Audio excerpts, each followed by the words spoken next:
All right, guys, I'm back. I'm back. This is Keon Corn, also known as Mr. Finance. All right, let me come on here and send out the invite so you guys could watch this, right? So if you've never heard of me before, you know, some people call me Mr. Finance because I'll be giving away a lot of financial tips, a lot of insight about finance because the goal is to empower you with, right? All right, so let me just reach out to a few of my peeps that love the knowledge. All right.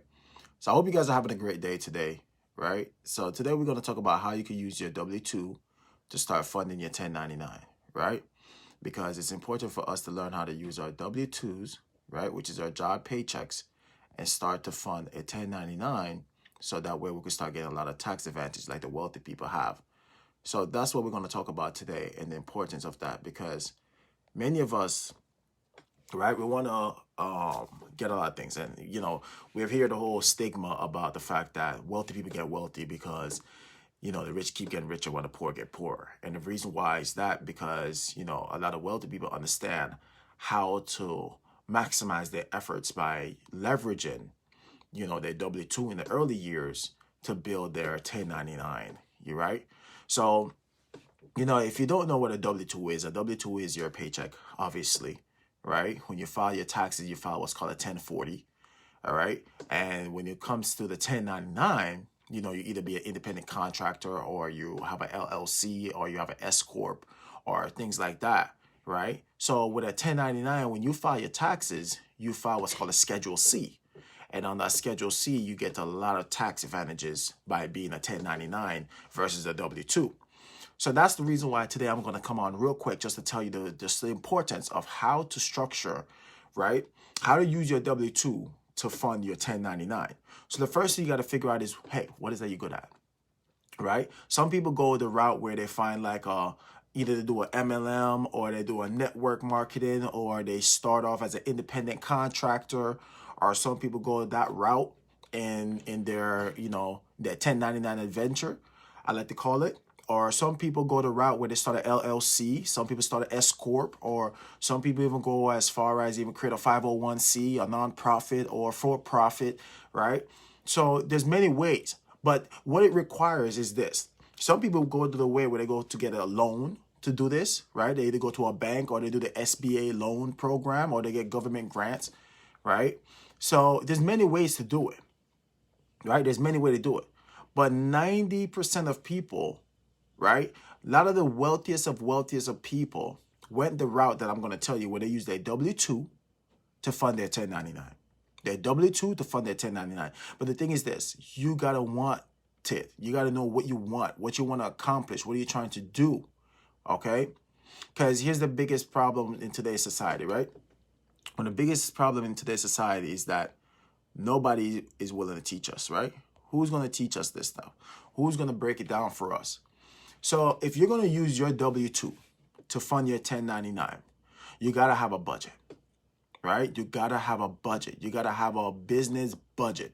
And the way that you create a business budget for your 1099, okay, is that you got to understand how much are you willing to invest in yourself, in your dreams, in your business, right? Before you jump into a business. Because many of us, we start a business, right? Someone tell us about an opportunity. You get started in the opportunity.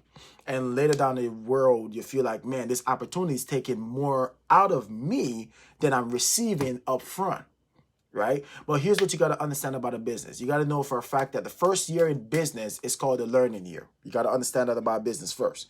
The second year going into business is called the implementing phase. Now you understand what you've learned and you know how to implement it. By the third and fifth year, you'll start seeing a lot more returns. But can it happen faster? Yes. It's all about your learning speed, right? The quicker you learn, the quicker you can get it. Now, what if it's not even something that you have to learn? Let's say that you have a skill, right? Let's say that you're really good at braiding hair, right? Let's say that you're really good at braiding hair. Let's say that you have a few cousins that always want you to braid their hair. Right there, you know you have a skill, a habit, you're good at it already. You just didn't get compensated. You didn't monetize your skill. You didn't monetize the things that you're already doing for fun. And you didn't realize that, like, what if you're really good at tennis, right? And you said, man, I'm so good at tennis, right? But people come to you all the time and ask you, hey, could you train me how to do tennis? That's something you can monetize because you're already doing it. So what you got to find out is that what is that you're good at, right? Whatever you're good at, you got to then find out, well, how much can I put towards that dream, right? How much can I do that? So it all comes down to budgeting, right? So everything is about having a really good budget and know what is it that I can invest in my business and what business am I getting in, right? So, for me, one of the mistakes that I made when I first started my business and, in the financial industry, and I'll tell you right now, I didn't have a budget. I didn't have a budget. I didn't know how much I should put aside to invest in my business. I didn't know how much I should be investing in my business. How much should I be continuing putting it in my business for it to progress and excel? Like some of the things I'll tell you that I make mistake of. Like I would do a $10 an hour job, right? I could have hired someone, paid them $10 an hour to do a certain job to make sure that I could be focused and doing something things. So you got to learn how much you got to invest in your business. You got to know what is that you're going to need in your business. Do you need staffing? Do you need the materials? How much is it going to cost you, right? You got to know how much is my business going to cost me to operate on a month-to-month basis, and is it in my budget, right? So budgeting is one of the most important key factors of starting a business, running a business, or planning to build a business. So you got to master your budgeting. So that's why you got to know, okay, my W-2, let's say that you're going the route that, hey, I'm already working a job, right? So the good thing about it, you could be your own investor at this point. Sometimes you don't have to go take out a loan, right? So you could be your own investor at this point. So you use your W-2. You got to use your W-2. So now you use your W-2. Right? You look at your W-2. Let's say that you're working, let me get a pen and paper, right? Because I wasn't planning to do the math portion of it. I was just going to tell you about it. But since we're already here and we're talking about it, let's talk about it, right? Let's say that you're somebody, right? Let's say that you're somebody that's making $3,200 a month, right? And you're making $3,200 a month. Let's just make it for argument's sake. You're making $3,000 a month, right? Part-time or full-time. You're making $3,000 a month and you want to start a business. So now you got to look, well, how much out of this $3,000 can I use to fund a business? So now you got to think about what is that you're willing to sacrifice, right? Because you can't party, you can't go out, you can't keep doing the same things if you really start a business. Because you got to remember, starting a business is about sacrifice. So you already have the funds. You already have the funds to start your business. You have your W-2. But the question is, how much out of your W-2, right? So your W-2, listen to this, right? Your W-2 have $3,000 that you're bringing home, right? Your W-2 is $3,000. Let's say that your monthly expenses so far, home, your car, all that, right? Let's say that's $2,400, right? That's $2,400. So you making $3,000, $2,400, you know you could pay your bills because you already work and do that already. What you got to look for is how much out of my breakdown can I put towards my dreams, my 1099 dreams. So if you're making $3,000 a month, that's why we tell you to use the 50, 20, 30 budgeting formula, right? Because then that will help you to break down how much can I fund in my business. So let's say that 50% of your income, right? What's the formula? You're going to always take 50%. So if it's $3,000, right, you're going to find out what is 50%. So you're going to take 3,000 times that by 0.50.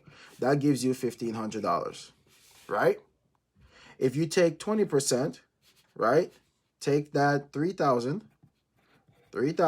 times that by 0.20, that gives you $600, right? So now you know you got 600. Now, when you look at your 30%, you're going to take $3,000 times that by 0.30. That gives you 900.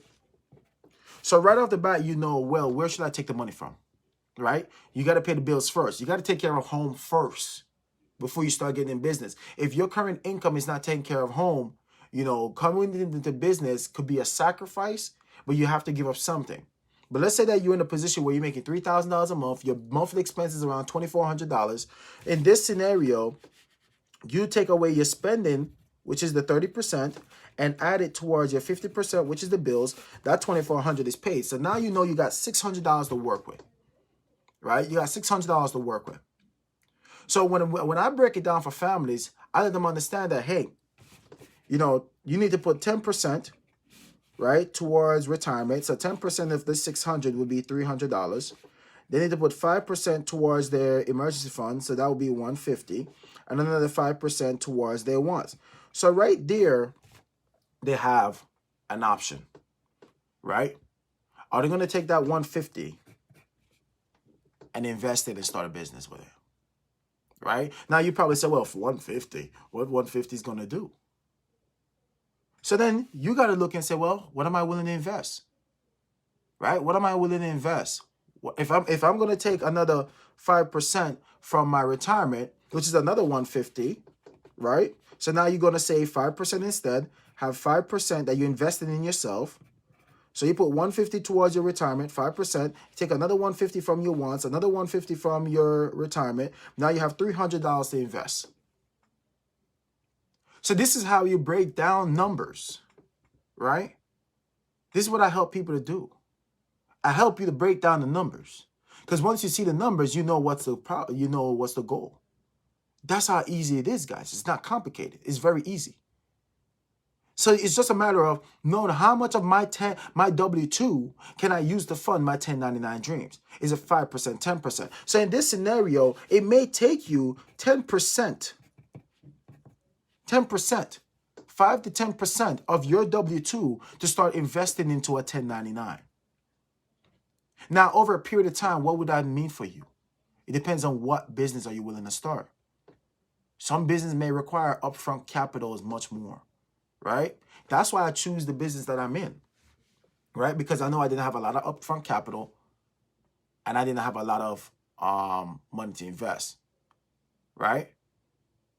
So these are things that will help you.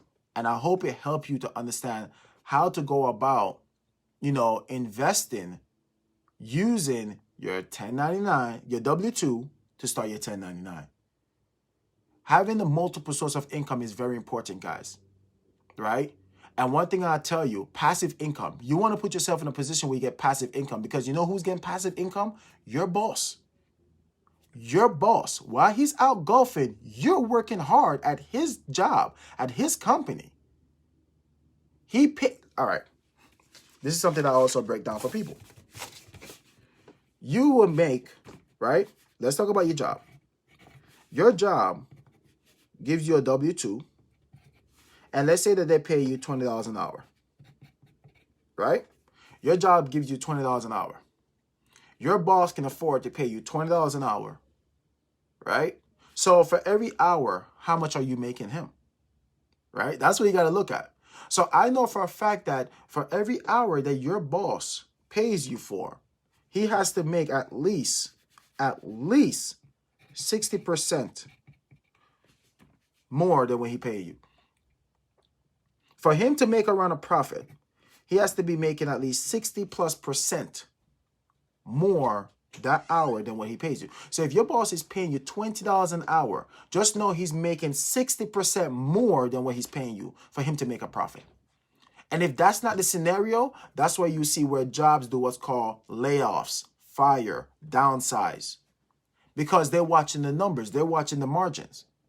It's called they're making sure that their business could be scaled, right? You know what scaling your business is? Is where you're watching how much you're putting out versus what you're getting in. And if they're putting out more than they're getting in, they downsize, they lay off, and they reduce the costs because they scale their business.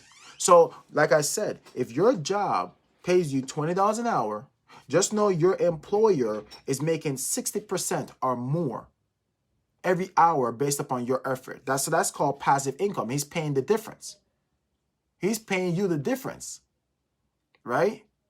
It's just like an agency. An agency will tell you that, hey, you could work for $15 an hour, but they'll get a contract that is paying them $20 an hour. So what's the difference for them? You make $15, they get the $5. You do all the work, they get the $5, right?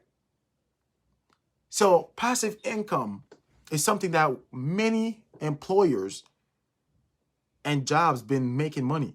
It's called the spread, right? Some company call it overrides. Some people call it spread. Some people call it passive income. Some people call it many, many things. Some people call it renewals. In the financial sector, we call it renewals. They call it trails, right? It's where you get paid continuously on something and you do no work, right? Or you leverage the work onto someone else. So these things help you to understand. That's why I said everybody could start another business. Now, what are the tax advantages of doing this, right? What are the tax advantages of doing this? Guys, this is where I get excited because I hope you understand this. I hope it's making sense for you, right? Comment below if it's starting to make sense, right? Now, what is the tax advantage of you eventually using your W-2 money, right? Your W-2 money to fund your 1099. How this help you to get great tax advantage? Now, there's this little cool tax code. Well, it's not even a tax code. It's a little tax section when you fill out your taxes. Now, if you're solely making money off your W-2, you don't get access to this. Can you imagine this? If you're working a W-2 job, you don't get access to what I'm about to talk to you about. Only 1099, LLC, independent contracts, sole contractors, sole providers, or S corps or corp. Guys, 1099 is something called Schedule C, right? Schedule C. When you file taxes, you file your 1040, right? You don't get tax write-offs as a W-2. You may get tax credit, like if you have a home, if you contribute to your 401k, you might get child credit. But imagine an entrepreneur like me. Like, I'm a single dad, right? Imagine an entrepreneur like me. Like, if I make even $20,000 a year, I don't care if I make $10,000 a year, right? My $10,000 a year, I get all my money up front, all year, right? I get all my money up front. You don't do that as a W-2. You got to pay taxes on your W-2, right? And then at the end of the year, when you file taxes, you got to see if I overpaid for the year. So then you get what's called a tax refund. So that refund is not, you guys think it's something that, no, your tax refund only tell me that you overpaid taxes for the year. Because you failed to collect you failed to put down how much dependency you had for the year. So some of you may go to your, I think it's called your W-4, or when you fill out your W-4 form, and you got to report, and it asks you what you're claiming on your W-4, if I remember correctly. And at your job, they ask you what you claim. Many of you probably put 0, 0, 0, 0, 0 and claim nothing throughout the year. So that's why you paid so much in taxes throughout the year. And at the end of the year, you do what's called a tax refund. And did you know that many of you haven't got back your full amount that you paid in taxes because you still didn't learn how to? You're still missing about 20% of what you paid in the taxes because you didn't learn how to get it back. So your tax refund is not even a refund. It's almost like a reimbursement for you overpaying in taxes. Okay? So when you look at this, your W-2, you could have collected all that money. I'd rather pay back taxes at the end of the year than receiving a tax refund. Because here's the thing. Why would you have to wait all year? All year. Why would you give someone else your money to save it for you all year when you could have learned to save it for yourself? So this will hurt you, right? Because then you may struggle throughout the year. You may have to go through different things throughout the year when you could have received all that money while you're working all year to either fund a 1099 with your W-2. Starting a business is not hard. Many people don't start a business because they feel that they don't have the funds. You have the funds. Because when you file your taxes, you're getting back checks like, $1,500, $3,000, $4,000, $5,000. Think about that. That's the money you could have used to start your business, right? But many people say, oh, I don't want to pay taxes back at the end of the year. Dude, you got to pay taxes. You pay taxes regardless. Regardless, you pay taxes. It's just that over the year, you overpaid, right? So when you have a 1099, you know, as a 1099 and you run a business, you get all your money up front. So let me give you an example. Let's say that you're in a business, right? And you made $100,000 in your business. You made $100,000 in your business, right? As a 1099. Now, let's do a comparison. We're going to say that same example, W-2 versus 1099. And the goal and the fact that you made $100,000 in your W-2 and you made $100,000 in your 1099. What's the big difference, right? The big difference is that when you make $100,000 in your W-2, write this down now. If you make $100,000 in your W-2, that puts you in another tax bracket where let's say that you got to pay 35, let's say that 25%. Let's say that tax is at 25% across the board, right? Because this will help you to see it. Let's say that you got to pay 25% of that 100,000 as a W-2. 25% of that 100,000, that means that you got to pay 25 grand in taxes, right? So you pay $25,000 in taxes as a W-2. But here's where a 1099 is a way different. When you make $100,000 as a 1099, that $100,000 is not what you're going to be taxed on, because Schedule C. Let's say that out of that $100,000 as a business owner, you had to buy food, clothes, you had to pay your rent because you work from your house, you had to pay your car note because you had to use your car for your business, you had to buy gas, you had to buy a suit, you had to buy clothes, right? I already said that. You had to pay for child care because, you know, you're a single parent. You had to pay for your child. You had to pay your phone bill, right? Let's say that out of the year, it took from you $25,000 to do all this for the year, right? So realistically, in this 1099 bracket, you didn't make $100,000 because now you got to subtract what's the expenses. So now on paper, you made $100,000, but in reality, you got to minus these expenses of $25,000 from the $100,000. So now you got $75,000 that you really made. And then you're going to pay 25% on the 75%. So right there, you pay less in taxes and you get to enjoy all the same things that you as a W-2 have to do. Like food, clothes, rent, car, gas, all the above. Do you see, if you want to have a lot more tax advantage and still use your W-2? So that's why I tell you on a part-time basis. On a part-time basis, not a full-time, because you still need your W-2 to fund your 1099 dream. So what you got to do is that until your 1099 could pay you more than your W-2, then you go full-time, right? Then you go full-time. But until then, use your W-2 to fund your 1099, because your 1099 would also, let's say that you had both of these things, that you made $100,000 in your job and you made, let's say, $100,000 in your 1099. On paper, you made $200,000. But when you look at the expenses, that may drop you down into a different tax bracket. Because your 1099, you are using that $100,000 to fund this 1099 for you to make. Do you get it? I hope this helped you to understand a little bit more about understanding the tax advantages that you can receive. And guys, let me tell you, the list goes on of things that you can write off. So what you should do is Google what is tax write-off, a list of tax write-offs you could get.